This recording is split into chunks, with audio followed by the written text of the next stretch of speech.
Yesterday we looked at solving systems of equations by substitution or graphing.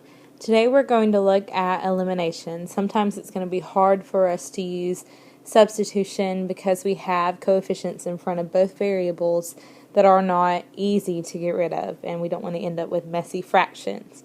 So elimination is another option for us.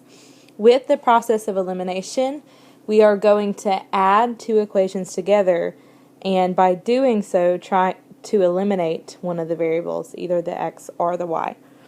So let's go ahead and just look at this first example and dive straight in here.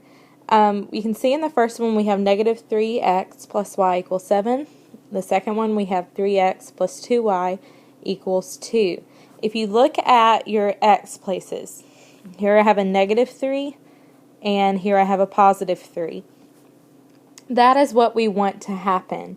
Okay, in order to eliminate, we have to have two variables that are opposite of one another. Meaning if one is positive 2, the other needs to be negative 2. If one is negative 12, the other needs to be positive 12. So here we have a negative 3 and a positive 3. So that's already what we want. And if we were to add these two equations together, the x's would eliminate one another because they are opposites. Okay? So since they are already opposites in this case, we can go ahead and just add them together. So here, negative 3x plus 3x is just 0. Those cancel. Y plus 2y is 3y. 7 plus 2 is 9. So you carry your equal sign as well. So now I have 3y equals 9. So y equals 3. Okay, so that is the y solution. Now we need to find the x solution. So in order to find the x, after you use elimination to find the first one, you plug it back into either one of the original equations and find the second. So let's just go ahead and plug it into the first one. So now I can say negative 3x plus 3, which is my y, equals 7. So negative 3x equals 7 minus 3 is 4.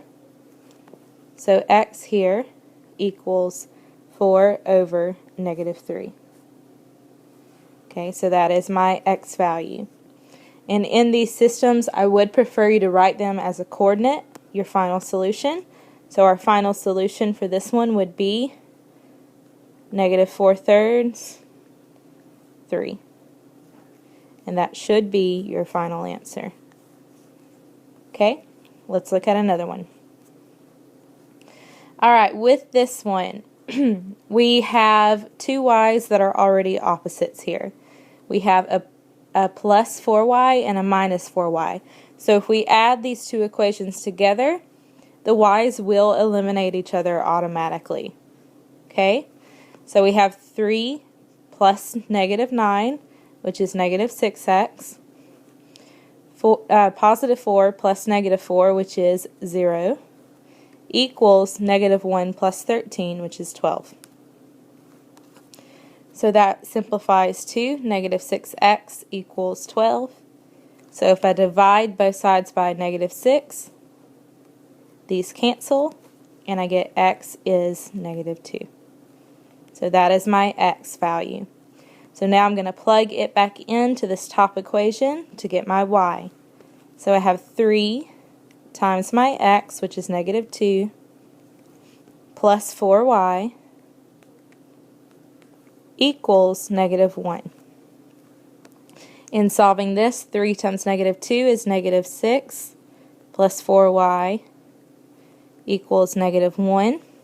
If I add 6 to each side, these cancel, and I get 4y equals positive 5. And then dividing both sides by 4, those cancel, and I end up with y equals 5/4. So my final answer as a coordinate for this one will be, put the x first, negative 2, 5/4. And that is your final answer. Okay? Alright, last one. If you look at these two equations, this one's going to be a little more difficult and require a few more steps. If you notice, our x here is 3, our x here is 4, and our y values, this one's 5, this one's 2. So neither one of them match or are already opposites of one another. So what you have to do in this case is you have to find the least common multiple of either your x's or your y's. So let's use our x's. We could have just as easily used our y's in this one. So we have 3 is the coefficient of this one, and then 4 is the coefficient of our bottom one. So the LCM, which is the least common multiple of 3 and 4, is just 3 times 4, which is 12. So we need to figure out how to multiply those equations to 12. We want one to be positive 12. We want one to be a negative 12. So if I multiply the first one by 4, I get to 12 for my x value. If I multiply the second one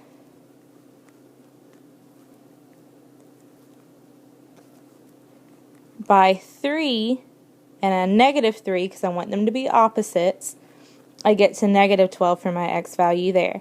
So let's go ahead and do that. So my next step, we're just going to multiply these out. I get 12x plus 4 times 5 is 20y equals 4 times 7, which is 28. Don't forget to also multiply what your equation is equal to by 4 as well. And then the bottom one we get negative 12x minus 3 times 2 is 6y equals negative 3 times 0, which is 0. So now I can add these two equations together. Alright. Okay, I have 12 plus a negative 12, which is 0. 20 plus a negative 6, so 20 minus 6 is 14. And then I have 0 plus 28, which is just 28. So here if I divide both sides by 14, these cancel, and y here is equal to 2.